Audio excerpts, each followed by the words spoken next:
నమస్తే, welcome to our channel. నేను సిరి. తెలంగాణ మాజీ సీఎం కేసీఆర్ గారికి ఏమైంది? ఎక్కడా కూడా కనిపించట్లేదు. కానీ సోషల్ మీడియాలో మాత్రం కొన్ని వార్తలు అయితే చెక్కలు కొడుతున్నాయి. మరి అందులో వాస్తవం ఎంత ఉందనేది మనకు వివరించడానికి మనతో పాటు ఉన్నారు ప్రముఖ senior journalist, political analyst CS Rao గారు. నమస్కారం సార్. నమస్తే సార్. ఇప్పుడు చూస్తుంటే తెలంగాణ మాజీ సీఎం కేసీఆర్ గారు ఏమైంది అంటే ఎక్కడ కనిపించట్లేదు. కొన్ని సోషల్ మీడియాలో మాత్రం కొన్ని వార్తలు మాత్రం చెక్కలు కొడుతున్నాయి. ఏంటంటే అవి తను కొంచెం హెల్త్ బాగాలేదు, తన ఫామ్ హౌస్లోనే ఉన్నారు, క్రిటికల్ హెల్త్ కేర్ యూనిట్ కూడా తన ఫామ్ హౌస్లో పెట్టి తనకి ట్రీట్మెంట్ ఇప్పిస్తున్నారని చెప్పేసి కొన్ని వార్తలు వస్తున్నాయి. మరి ఇందులో వాస్తవం ఉందంటారా, లేకపోతే దీని వెనకాల ఇంకేదైనా కథ ఉందంటారా? ఇప్పుడు ఇద్దరు విషయంలో సస్పెక్ట్ చేస్తుంది తెలంగాణ సమాజం. అసలు వీళ్ళు హెల్త్ ఉందా, వీళ్ళకి హెల్త్ బాగుందా, బాగలేదా, అసలు వీళ్ళు ఎందుకు జన సమూహంలోకి రావట్లేదు, వీళ్ళు ఎందుకు సమాజానికి దూరంగా ఉంటున్నారు, ఎందుకు కనీసం మీడియా ముందుకైనా రావట్లేదు అనే దాని మీద ఈ మధ్యకాలంలో సోషల్ మీడియాలో బాగా చర్చ జరుగుతుంది. ప్రత్యేకించి ప్రతిపక్ష నాయకుడిగా ఉన్నటువంటి కేసీఆర్ అసెంబ్లీకి రాడు, పోనీ కార్యకర్తలతో మీటింగ్ పెట్టడు, నాయకులతోటి కలవడు. మరి ఎక్కడున్నట్టు ఆయన? ఫామ్ హౌస్లో ఉన్నాడు.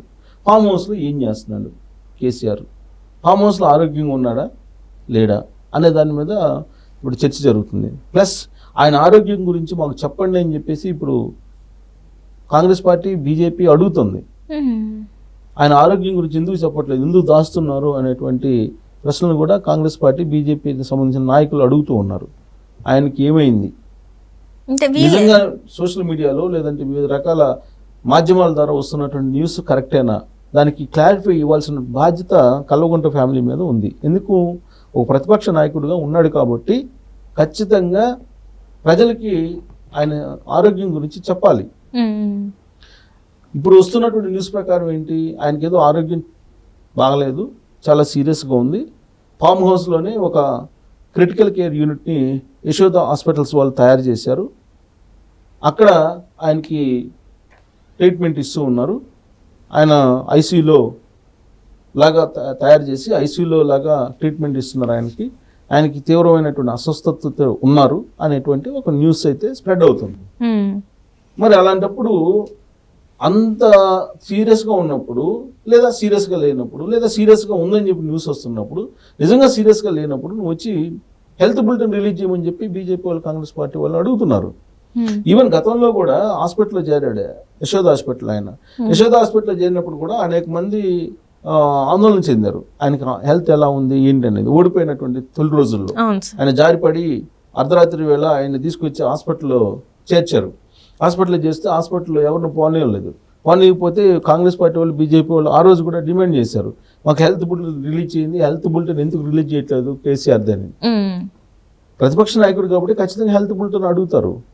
ప్లస్ మాజీ సీఎం, ప్లస్ తెలంగాణ ఉద్యమకారుడు కాబట్టి ఆయనకి ఏమైంది అనే ఆందోళన సహజంగా ఉంటుంది అందులో ఇప్పుడున్నటువంటి పరిస్థితులు ఏంటి, ప్రధానమైనటువంటి కేసులు ఆయన మీద ఉన్నాయి.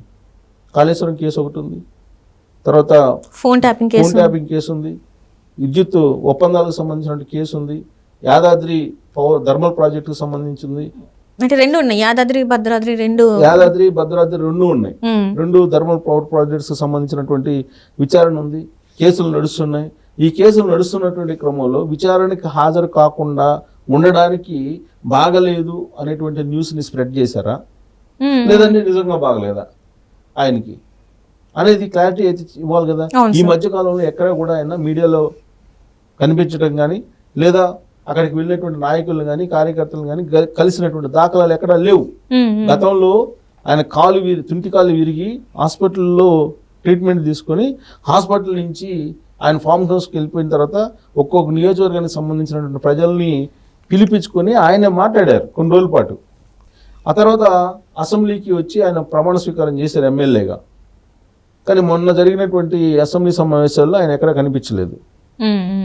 ప్లస్ దాదాపు 15 రోజుల నుంచి, 2 వారాల నుంచి అసలు ఆయన సైలెంట్గా, మౌనంగా అసలు ఉన్నారా లేరా అన్నట్టుగా ఉంది ఆయన కదలికలు. సో ఆ నేపథ్యంలో ఆయనకి హెల్త్ ఎలా ఉంది అనేటువంటి డౌట్స్ వస్తున్నాయి. కారణం ఏంటంటే ఆయనకి ఎప్పుడు కూడా అనారోగ్యంగా ఉంటాడు అనేది ఒక అభిప్రాయం ఉంది. ఆయన లివర్ ఏదో బాగలేదు అనేటువంటి అభిప్రాయం ఉంది.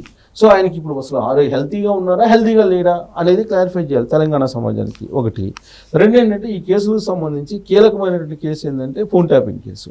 ఈ ఫోన్ ట్యాపింగ్ కేసులో ప్రభాకర్ రావు అనే అతను మాజీ ఇంటెలిజెన్స్ చీఫ్గా చేసినటువంటి అతను ఆయన రావాలి. ఆయన వస్తే కనుక అప్పుడు ఈ కేసు ఫైనల్ అవుతుంది. ఆయనకు ఆల్రెడీ రెడ్ కార్నర్ నోటీస్ ఇచ్చారు.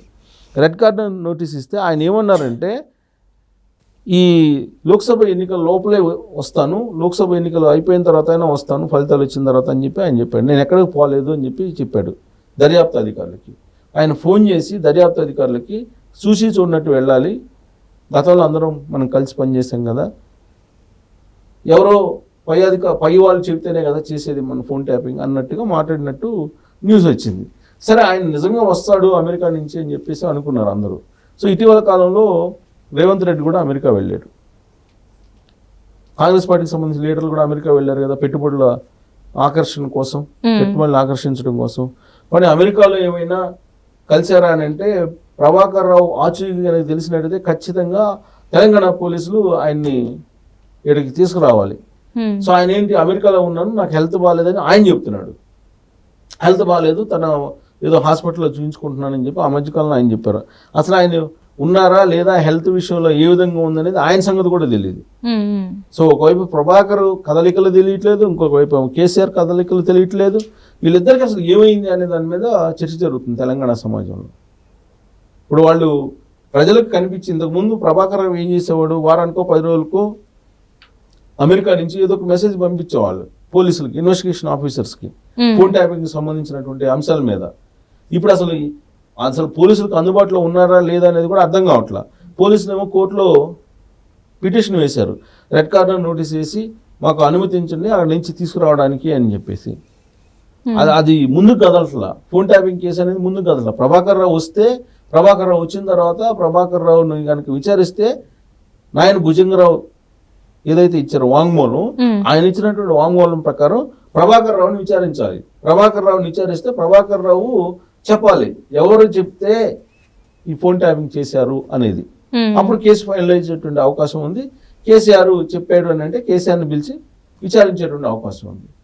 కానీ ఆయన అసలు ఉన్నారా లేదా అనేది తెలియట్లా. ఇప్పుడు ఈ మధ్య సోషల్ మీడియాలో ఒక అడుగు ముందుకేసి అసలు ఆయన అదృశ్యం ఉన్నాడో లేదో తెలియదు అని చెప్పి ఒక న్యూస్ సోషల్ మీడియాలో స్ప్రెడ్ అవుతుంది.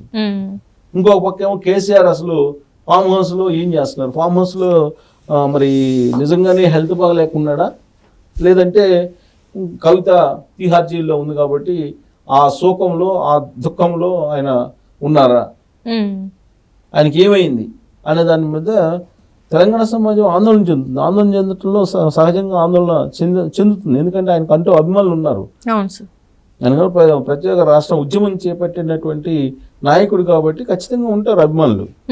మరి ఆయన చెప్పాల్సిన రెస్పాన్సిబిలిటీ ఉంది కదా. ఇప్పటి వరకు వీళ్ళిద్దరికి సంబంధించిన సమాచారం చెప్పట్లేదని అంటే మరి సోషల్ మీడియాలో వస్తున్నటువంటి న్యూస్ని నిజం అనుకోవాలా, లేదు ముందు మీడియా ముందుకు వచ్చి కనుక క్లారిటీ ఇవ్వకపోతే వాటిని నమ్మి ఇప్పుడు ఆందోళన చెందాల్సిన పరిస్థితే కదా. ఇప్పుడు బీజేపీ కాంగ్రెస్ వాళ్ళు ఏం చెప్తున్నారు, హెల్త్ బులెటిన్ రిలీజ్ చేయమంటున్నారు కదా, లేదా అసలు ఆయనకి ఎలా ఉందో చెప్పమంటున్నారు కదా. ఇప్పుడు ఇన్ని రకాల అంశాలను చెప్తున్నాడు కదా కేటీఆర్, అనేక రకాల అంశాలను చెప్తున్నారు కదా. ప్రతిరోజు రేవంత్ రెడ్డికి కౌంటర్ ఇస్తున్నాడు కదా. ఇప్పుడు తాజాగా ఎన్కన్వెన్షన్ కూల్చివేత మీద కూడా రెస్పాండ్ అయ్యారు కదా. మరి ఎందుకు కేసీఆర్ హెల్త్ మీద రెస్పాండ్ కావట్లేదు? హరీష్ రావు లేకపోతే సంతోష్ రావు లేకపోతే కేటీఆర్ ఎవరో ఒక రెస్పాన్స్ కావాలి కదా. మరి ఎవరు రెస్పాండ్ కావాలి? అక్కడేమో ఆమెకి హెల్త్ బాగాలేదని చెప్పి కవిత తిహార్ జైలు నుంచి ఆమెకి ఏదో ట్రీట్మెంట్ ఇప్పిస్తున్నారు అంటున్నారు. అంటే ఇక్కడ తిహార్ జైలుకి వెళ్ళి కూడా కలిసింది లేదు కేసీఆర్ గారు కూతుర్ని. కేసీఆర్ అసలు వెళ్ళలేదు, కేటీఆర్ వెళ్ళాడు, కేసీఆర్ వెళ్ళలేదు. సో ఆవిడకి ఏదో హాస్పిటల్కి తీసుకొచ్చి ఎయిమ్స్కి తీసుకొచ్చి ఆవిడకి ఏదో ట్రీట్మెంట్ ఇచ్చి పంపించారంటున్నారు. మళ్ళీ ఇప్పుడు ఏదో బాగలేదు అంటున్నారు. ఇదంతా కేవలం బెయిల్ కోసం ఆడుతున్నటువంటి డ్రామానా? 27వ తారీఖున వాయిదా ఉంది బెయిల్కి సంబంధించి. సో హెల్త్ కండిషన్స్లో మధ్యంతర బెయిల్ ఇస్తున్నాము అని చెప్పి చెప్పించడానికా? ఇప్పుడు అన్ని రకాల హోప్స్ క్లోజ్ అయిపోయినాయి. ఇంకుండేటువంటి ఒకటి ఏంటంటే హెల్త్ కండిషన్ నేపథ్యంలో సీరియస్గా ఉంది కాబట్టి కండిషన్ బెయిల్ తోటి మేము విడుదల చేయాల్సిన అవసరం వచ్చిందని చెప్పి విడుదల చేయడానికి ఏర్పాట్లు జరుగుతున్నాయా? ఇవన్నీ కేసీఆర్ ఫామ్ హౌస్లో కూర్చొని ఈ ఏర్పాట్లు చేస్తున్నాడా, లేదంటే నిజంగా హెల్త్ బాగాలేదు, ఇవన్నీ చెప్పాలి కదా ప్రజలకి, పారదర్శకంగా ఉండాలి కదా. మరి చెప్పినప్పుడు సోషల్ మీడియాలో కాదు, మెయిన్ మీడియాలో ఎక్కడైనా సరే ప్రజలైనా రకరకాలుగా అనుకోవడానికి అవకాశం ఉంది. Right sir. సో ఏది నిజమో ఏది అబద్ధం అనేది వాళ్ళ దగ్గర నుంచి వచ్చేంత వరకు కూడా మనం వెయిట్ చేయాల్సిందే. Right sir. Right. Thank you so much. Thank you.